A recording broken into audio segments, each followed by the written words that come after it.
So, we're in the middle of the year. If you're feeling a little off track, overwhelmed, or like your goals took a back seat, same. But we still have 6 months left. It's never too late. This is your sign to reset your mind, your body, and your space. And we're actually in this together because it is grind time for me as well. Now, on the other hand, if you've accomplished quite a bit, that is awesome. I have some tips to keep you motivated and to keep that fire going. So let's hop right into it. I'm going to share 5 tips for a mid-year reset to lock in and accomplish some goals to finish the year strong. Starting off with tip number 1, protect your peace. This is so important, you guys. How you start your mornings and end your night is everything. What you think about and fill your heart with. The goal is to be at peace and not worry about things, because life is gonna life. And we have to learn how to deal with people and the world in a way where whatever's going on doesn't disrupt your peace of mind. You want to start the day in stillness if you can. Try not to reach for your phone first thing in the morning. Having quiet mornings brings clarity. It teaches you about yourself and how to create boundaries so that you're able to deal with life. I'm a coffee drinker, so I wake up before everyone and make my morning cup. This is the time I sit at our breakfast table to pray, do a little Bible study, and just get my mood ready to take on the day. I work a 9 to 5, so during the week, this moment is maybe 15 to 20 minutes, but I always make sure I take that time because it's really the only time I have to myself and my thoughts. This is the Notion app. I'm going to show more of this when we get to tip number 5, but this is what I use for my Bible study notes. I like to go back to certain topics just for reference or to encourage me, so it helps to categorize things I'm learning in the Bible. If it isn't realistic for you to take this time every morning, I encourage you to at least take a few minutes before you reach for your phone to say a morning affirmation and bring in positive energy before you start your day. You can even have peaceful time in the evenings. You can establish a skincare routine and read a book. Here are some of my favorite books I've read that I would consider are helpful in living a productive life and just have some great nuggets for self-improvement. Next is tip number 2. We have to make sure the areas around us are clean. This is our environment. When my space feels chaotic, my thoughts do too. And more often than not, I'm not able to be productive if the area around me is messy. Cleaning your space and keeping things organized will make you feel better. I recommend getting in the habit of making your bed each morning as soon as you get out of it. This will set the tone for your day. I also start a load of laundry and make sure the areas of our home are tidy. For the kitchen, if there's dishes to be done, I just pop those in the dishwasher and wipe the counters. If I need to wipe the table really fast, I do that.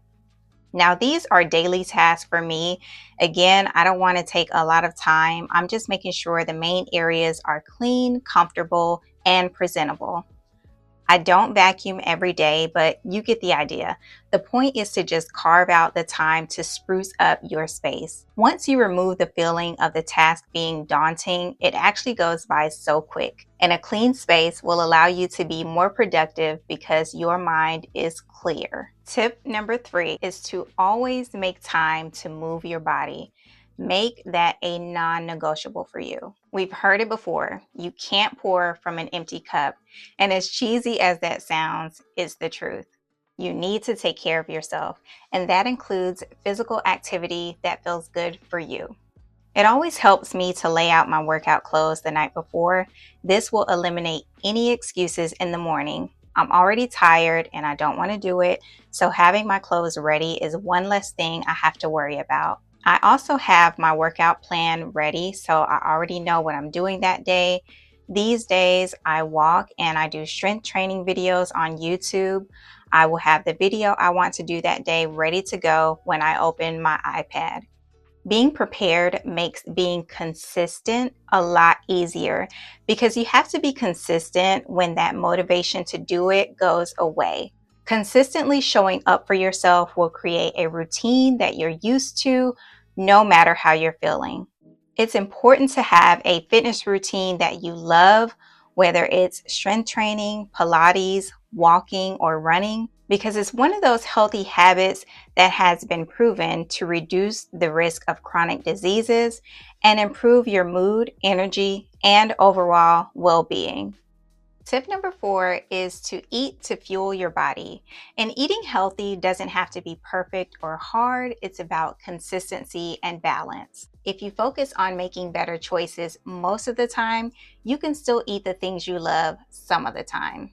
By not being super restrictive, it will build those healthy eating habits that you can stick to long term. Of course, you want to make sure you have a plan for your healthy meals and snacks. Whether you like to meal prep in advance or just want to make sure you have what you need, it's a good idea to map that out and head to the grocery store. One thing I learned is to try to stay on the perimeter of the store where the fruits, vegetables, and meats are. This is where you're going to find your whole foods that have one ingredient. And since you have a plan before going in, this will ensure you stick to your healthy meal plan. Now, the goal here is to have balance, not perfection. You don't have to eat 100% super clean if that's not how you're used to eating. But what I have found over the years, especially now that I'm 40, I can't eat the things I used to eat in my 20s and even in my 30s. I knew certain things weren't good for me, but since I wasn't affected by it, I would still eat it. Now, my body is telling me this isn't it. These days, I'm eating more protein, less carbs, and cutting out sugar. I try to make sure I get my water in, and I'm choosing snacks that are healthier options for me. Now, how does eating healthy contribute to your mid-year reset and make you more productive? In a few ways. Healthy foods support brain health. This will help you stay sharp and think clearly. Balanced meals that include protein, fiber, and healthy fats help regulate your blood sugar. That means less brain fog throughout the day, so you're less likely to crash from low energy. A nutrient-rich diet can reduce stress, so you get a boost of feel-good hormones like serotonin. When your mood is stable, it's easier to stay motivated and tackle that to-do list. And finally, you have better sleep. And when you sleep better, you wake up more refreshed and ready to be productive. The last tip is to commit to productive habits. We all have big goals, but the trick to actually accomplishing them is to have a plan.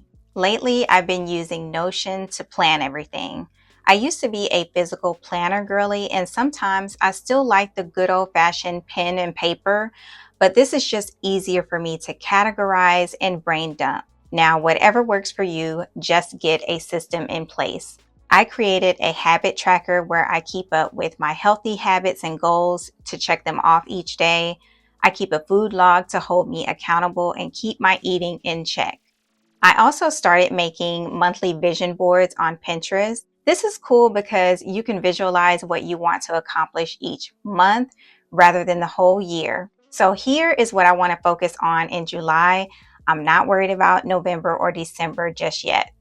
The more you plan your days, weeks, and months, the more you build a routine. And the more consistent your routine is, the easier it is to be productive without burnout. All right, those are the tips that I have for you for a mid-year reset. I really hope this helped to kind of shift your mindset to finish the year strong. If you did find this helpful, don't forget to like this video and subscribe for more. Bye guys.